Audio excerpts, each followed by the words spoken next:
BRS లో ఇంటి ముసలం ముదురుతోంది. గత కొంతకాలంగా బీఆర్ఎస్ వర్సెస్ కవిత అన్నట్లుగా వ్యవహారం నడుస్తోంది. ఒకే రోజు బీఆర్ఎస్ తెలంగాణ జాగృతి సమావేశాలు ఏర్పాటు చేయడం కాకరేపుతోంది. ఇవాళ కేటీఆర్ ఆధ్వర్యంలో బీఆర్ఎస్ విద్యార్థి రాష్ట్ర స్థాయి సదస్సు జరగనుంది. మరోవైపు ఎమ్మెల్సీ కవిత ఆధ్వర్యంలో తెలంగాణ జాగృతి శిక్షణ కార్యక్రమం నిర్వహిస్తున్నారు. ఈ పోటాపోటీ కార్యక్రమాలతో బీఆర్ఎస్ లో ఉత్కంఠ నెలకొంది.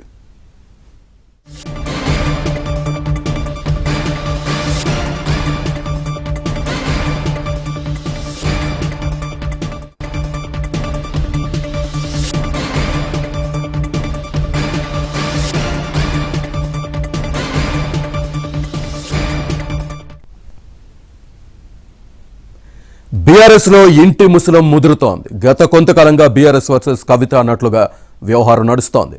ఒకే రోజు బీఆర్ఎస్ తెలంగాణ జాగృతి సమావేశాలు ఏర్పాటు చేయడం కాకరేపుతోంది. ఇవాళ కేటీఆర్ ఆధ్వర్యంలో బీఆర్ఎస్ విద్యార్థి రాష్ట్ర స్థాయి సదస్సు జరగనుంది. మరోవైపు ఎమ్మెల్సీ కవిత ఆధ్వర్యంలో తెలంగాణ జాగృతి శిక్షణ కార్యక్రమాలు నిర్వహిస్తున్నారు. పోటాపోటీ కార్యక్రమాలతో బీఆర్ఎస్ లో ఉత్కంఠ నెలకొంది.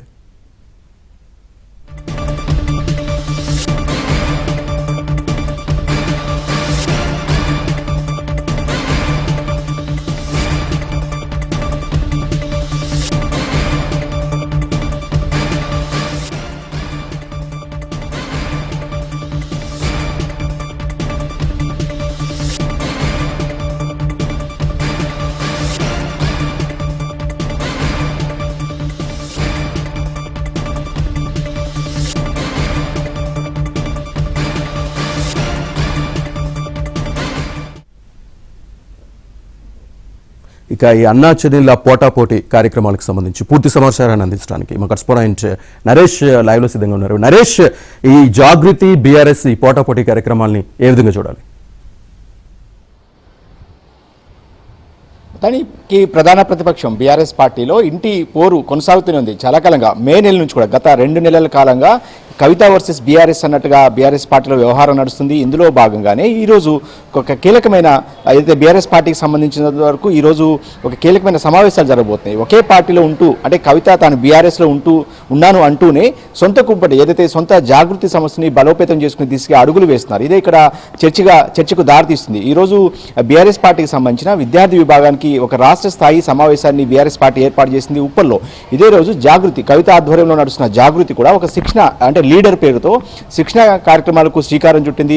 జాగృతిని బలోపేతం చేసుకునే దిశగా కవిత వెళ్తున్నారు. వాస్తవానికి మే నెలలో కవిత కేసీఆర్కి లేఖ రాసిన తర్వాత ఆ లేఖ లీక్ అవటం, ఆ తర్వాత కవిత తీవ్ర స్థాయిలో కేటీఆర్ మీద విరుచుకుపడటం ఇవన్నీ కూడా వెంటనే జరిగాయి. అప్పటి నుంచి కూడా కవితను దాదాపుగా బాయ్కాట్ చేశారు బీఆర్ఎస్ వాళ్ళు. అంటే పైకి చెప్పినప్పటికీ కూడా మౌఖిక ఆదేశాలు కేసీఆర్ కావచ్చు, కేటీఆర్ కావచ్చు, హరీష్ రావు కావచ్చు ఎవరు కూడా కవిత ఎపిసోడ్ మీద స్పందించట్లేదు. ఆమెను దాదాపుగా పార్టీ నుంచి కూడా దూరం పెట్టినట్టుగానే మనం అర్థం చేసుకోవాల్సి ఉంటుంది. ఈ నేపథ్యంలోనే కవిత ఇదే సమయంలో తన సంస్థ జాగృతిని బలోపేతం చేయడం, రాష్ట్ర కమిటీలే కాదు అదే విదేశాల్లో సైతం జాగృతికి కమిటీలు నియమించారు. అందులోనూ సింగరేణి లాంటి కీలకమైన ప్రాంతాల్లో సింగరేణి బెల్ట్ లాంటి సింగరేణి జాగృతి పేరుతో కూడా ఒక కమిటీ నియమించడం, ఆ తర్వాత కవితను ఏదైతే బీఆర్ఎస్ పార్టీకి అనుబంధ సంఘంగా తెలంగాణ బొగ్గు గని కార్మిక శాఖ గౌరవ అధ్యక్షులుగా కూడా కవిత గతంలో కొనసాగారు. ఆమెను తొలగించి కొప్పుల ఈశ్వర్ మాజీ మంత్రి కొప్పుల ఈశ్వర్ను కేటీఆర్ నియమించడం, ఆ తర్వాత వెనువెంటనే కూడా ఇవన్నీ కూడా జరిగిపోయి. సో ఈ నేపథ్యంలోనే బీఆర్ఎస్ పార్టీ ప్రజా సమస్యల మీద పోరాటం చేయడానికి అటు విద్యార్థి విభాగాన్ని బలోపేతం ఒకప్పుడు అంటే తెలంగాణ ఉద్యమంలో విద్యార్థుల పాత్ర కీలకం. అప్పట్లో బీఆర్ఎస్ పార్టీకి సంబంధించిన విద్యార్థి విభాగం చాలా పటిష్టంగా ఉండేది. అయితే ఈ 11 సంవత్సరాలుగా పెద్దగా పట్టించుకోలేదు బీఆర్ఎస్ పార్టీ నాయకత్వం. మళ్ళీ ప్రధాన ప్రతిపక్ష హోదాలో ఇప్పుడు బీఆర్ఎస్ విద్యార్థి విభాగాన్ని బలోపేతం చేయడానికి అటు కేటీఆర్ ఈరోజు ఒక రాష్ట్ర స్థాయి సమావేశాన్ని ఏర్పాటు చేశారు.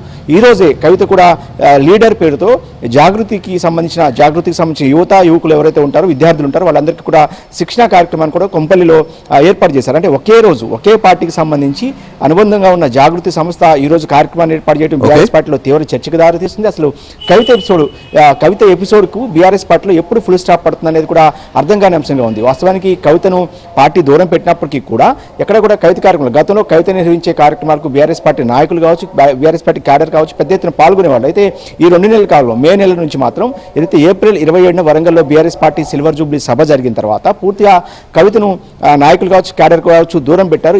దీనికి కారణం కేసీఆర్ ఇచ్చిన మౌఖిక ఆదేశాలే అనేది కూడా మనకున్న సమాచారం. ఇందులో భాగంగానే కవిత కూడా బీఆర్ఎస్తో తాడోపేడో తేల్చుకోవడానికి సిద్ధమైనట్టు కూడా ఆమె వ్యవహార శైలి మనకు అర్థమవుతుంది. ఆమె ఆఫ్ ది రికార్డ్గా చిట్ చాట్లో అనేక కమెంట్స్ చేస్తున్నారు. బీఆర్ఎస్ పార్టీ ఎప్పటికైనా తన దారిలోకి రావాల్సిందే. బీసీ రిజర్వేషన్ సంబంధించి కాంగ్రెస్ ప్రభుత్వం రేవంత్ రెడ్డి సర్కార్ తీసుకొచ్చిన 42% రిజర్వేషన్ అంశంలో తన వాదనే కరెక్ట్ అయింది.